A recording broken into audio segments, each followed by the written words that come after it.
If a system, accretes a lot of value, it will be attacked.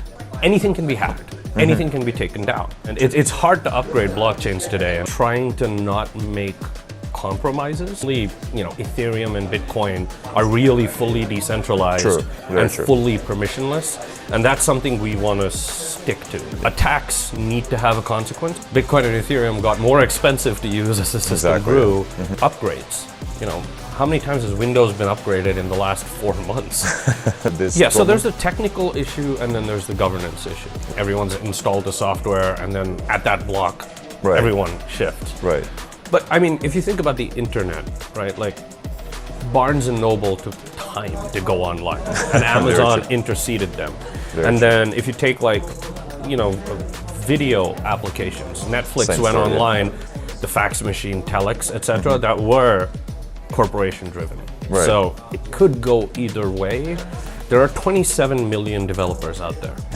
And there might be 10 blockchain is there might be 10 to 20,000. Everyone's just fighting for the same guy. pool. Yeah. It's tricky, but who knows, right? So Bernal, very big pleasure to meet you. Likewise, Oleg. How are you doing? Good, thanks. I think we came across each other, very briefly in Paris. And and so it's good to meet you now in Seoul, and I see you guys really heavy on the road. And from what I hear, the whole preparation for the project is going very well. So far, pretty great. We've had 7 releases to date, and all 7 have been on time.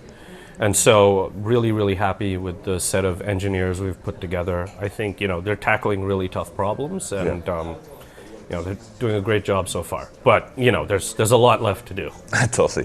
Yeah. So for those who probably do not follow you, right, can you briefly describe what you guys are all about? I mean, there's so many protocols, different layers, different models, consensus mechanisms, and so on. Can you briefly describe, the space, how you look at it, and what's your place there? I'd say there's 2 things that we're very focused on. One is basically trying to not make compromises on how we build our technology, and the second thing is how we basically try to create mass adoption. So let me cover each one. So in terms of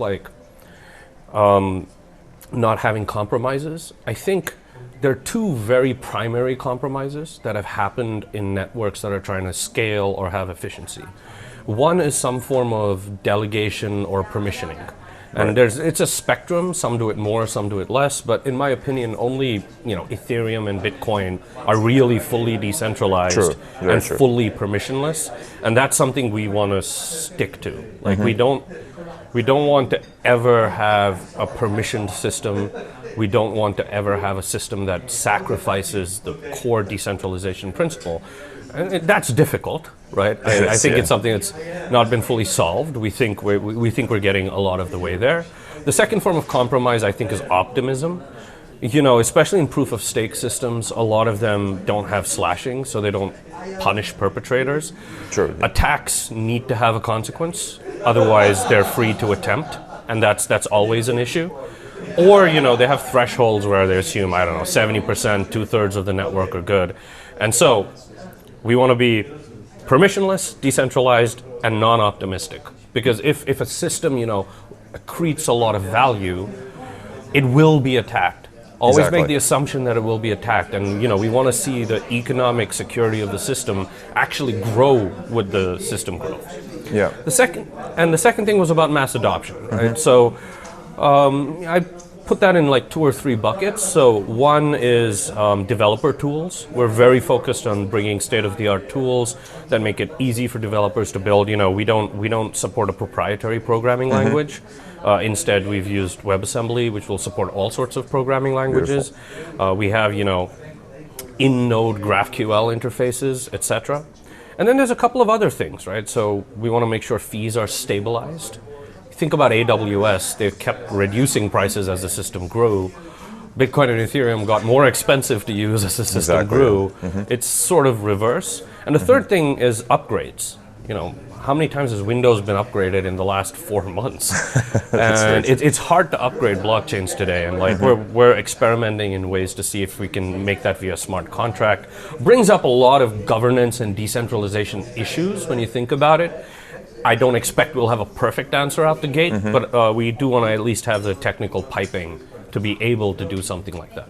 That's a very good topic that you covered, especially with updates, because I mean, during the last years, we've seen so many collisions, of stakeholders, right, who would actually lead, very interesting systems to basically fork the protocols and go in different ways just because of the updates not being accepted, right?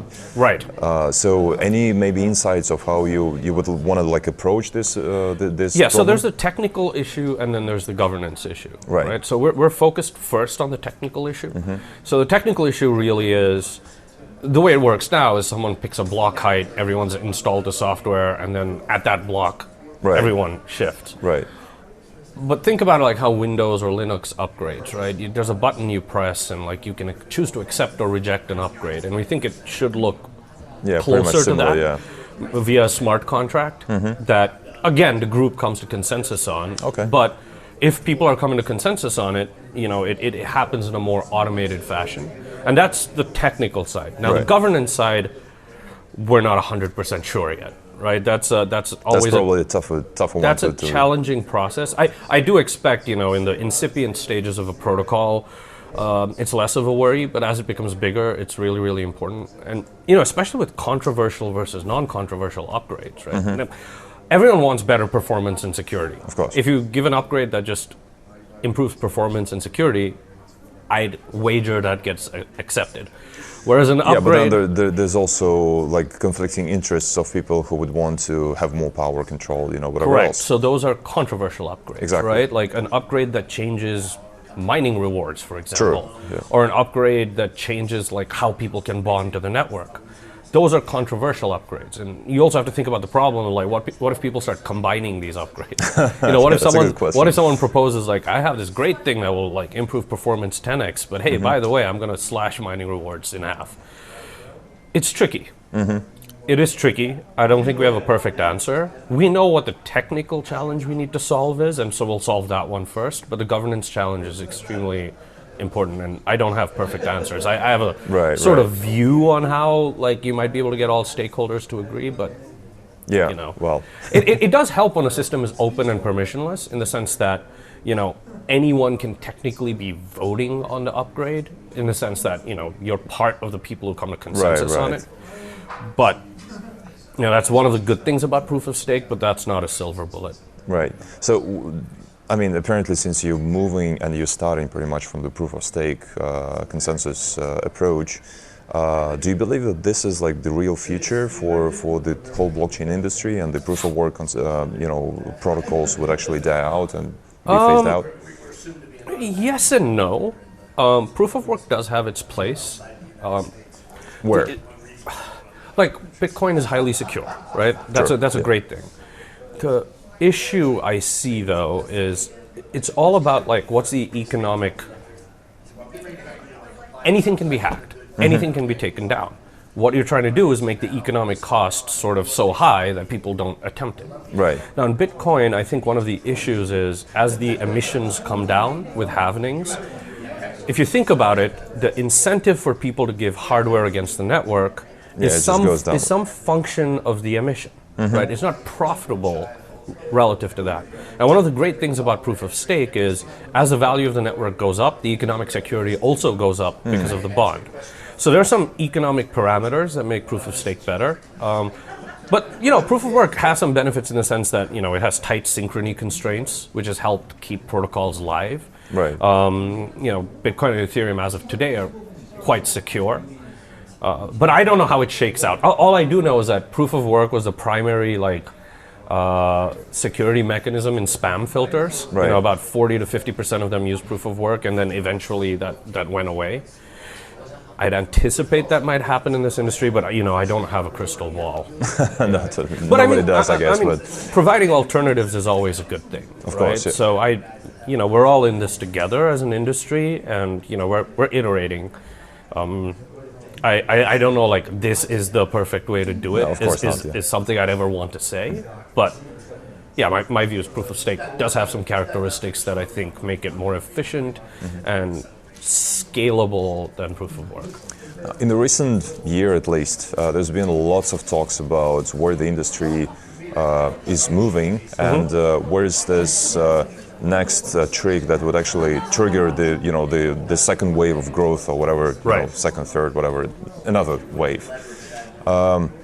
What is your belief? I mean, mass adoption, everybody's talking about this, but is it going to take place in the corporate level sort of solutions or in public applications, dApps, and so on and so forth? Or maybe like a combination or some other way? I'm not sure, but if I were to venture a guess, I think it'll be more entrepreneur-driven than corporate-driven. I think corporations will get in line eventually. But I mean, if you think about the internet, right, like Barnes & Noble took time to go online, and Amazon interceded them. Then if you take like, video applications, Netflix went online, the others took a while. So I think like it'll become an inevitability that people need to start using the blockchain. But if I were to venture a guess, it will likely be entrepreneur-driven, the first big boom. Yeah, sounds reasonable. But it's just based on what happened with the internet last time. But who knows, right? We don't really know. I mean, there were other like mass adoption things like the fax machine, telex, etc., that were corporation-driven. So it could go either way. This seems a little more similar to the internet than telex to me, but I'm just making an assumption. No, definitely. Everybody's talking about mass adoption, and apparently new protocols that are sort of coming to the scene, they're trying usually to fight two wars at the same time. So number one, you need a lot of, stakers, block producers, delegators who would actually support your system and make this road, as decentralized and massive as possible to make sure that you avoid the attacks and so on. The other part, of course, is to actually bring more users, usually either switching them from Ethereum to your network, or trying to sort of adapt some of the other guys from outside. How do you look at this issue within CasperLabs, and what's your view? Yeah, so on the first one about decentralization versus people supporting your network, I mean, we're a permissionless system, so technically anyone can join it. There's nothing barring anyone from eventually, we don't have any tokens right now, but eventually when we launch the technology and they exist, anyone can really bond a stake and be part of the network. And so that's how we're trying to solve that one. Let the market basically run that. On the second thing, my view really is, I think the industry in general looks too inward. There are 27 million developers out there, and there might be 10. Blockchain is there might be 10 to 20,000. Yeah. And so, as a percentage, it's de minimis. And I think that's really been the issue that's been clouding people's judgment. Like, everyone's just fighting for the same pool. Yeah. Our view is, no, you should be going after those 27 million, which is why, I think we embrace open programming standards and, try to make the product look as close to something they're familiar with in the real world in terms of how they engage with it, how they pay for it, how it's upgraded. And I think that's really our focus on mass adoption. I'm not sure it's the perfect strategy, but hey, it's an approach.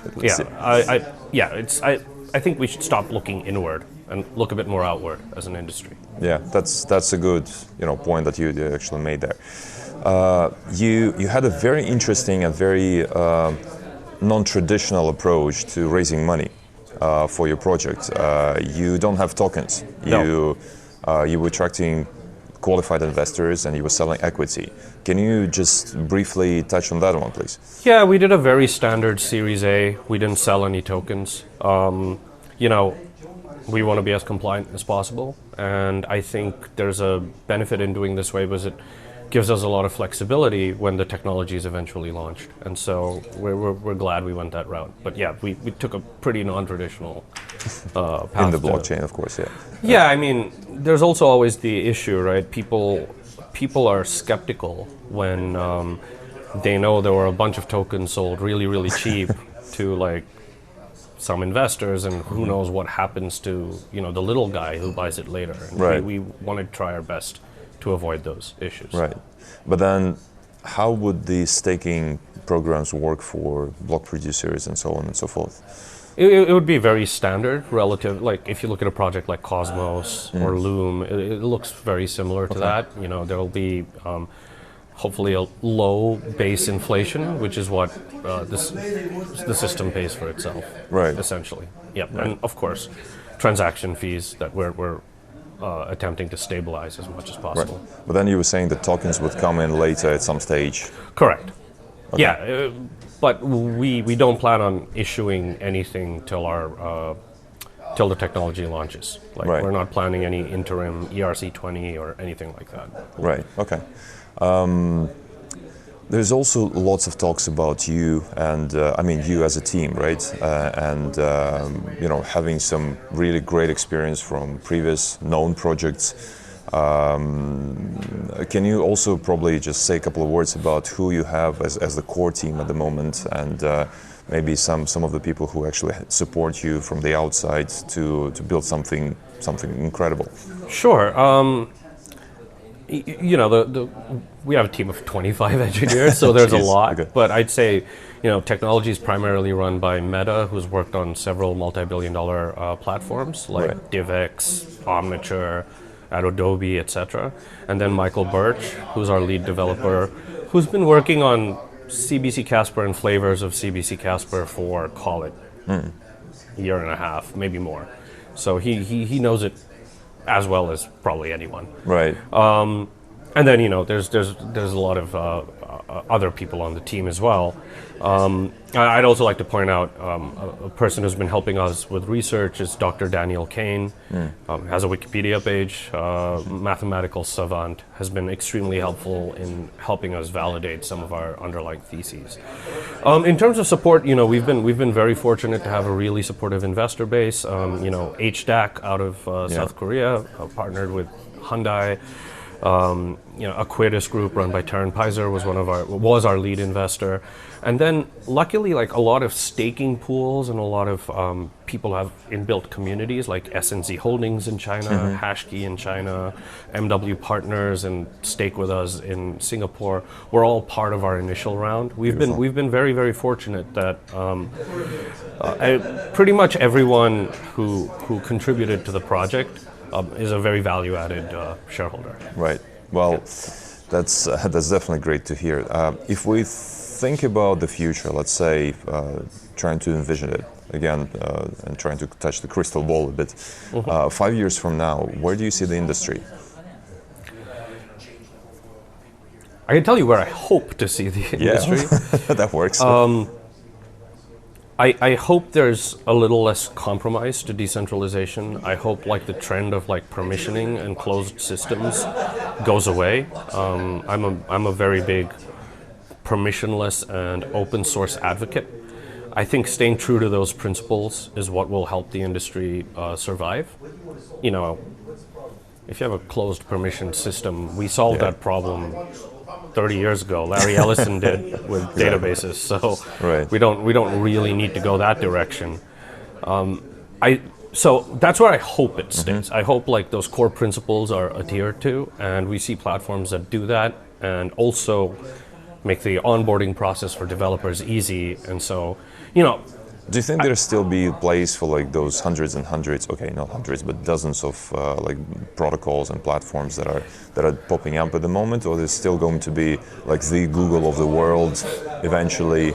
I think there'll be more than one or two. I think there will be quite a few protocols that become dominant. Right. It probably won't, all coalesce to one thing.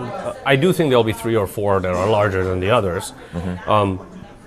But just given the nature of the beast and what kind of puts and takes people want to make, I do think there will be quite a few protocols. Yeah. Cool. With our audience, I mean the ones that are watching us at the moment, and those who would want to support you, in any way, how can they follow you? What can they do now, pretty much, to make sure that you guys accelerate and do your job easier, faster, and better? So the easiest way would be to join our Telegram group, t.me/CasperLabs. So. We're all very available there. I mean, myself, Meta, just talk to people there in general. So, we'd love to have. You have time for that. Yeah, we like to be as engaged as possible. We also are open to debate. Tell us what we're doing wrong. Tell us what we're doing right. Meta has a weekly governance call. Okay. The more people joining that, the better. Beautiful. There's not been a lot of people on it yet, but hopefully as we accelerate. And then, in a few months, we'll be releasing an alpha version of our software. All right. And so if people want to start testing it, we'll try and make sure we have incentivization mechanics in place by then. But it's going to take a tribe to launch the network. It's not Totally. And so the more people want to come in, the better. Beautiful. Well, thanks very much for your time, man. I mean, I know you have a very busy schedule, so thanks for squeezing it was in my on pleasure, better. Oleg. I enjoyed this. We'll definitely follow you, man. Thanks. Thank you.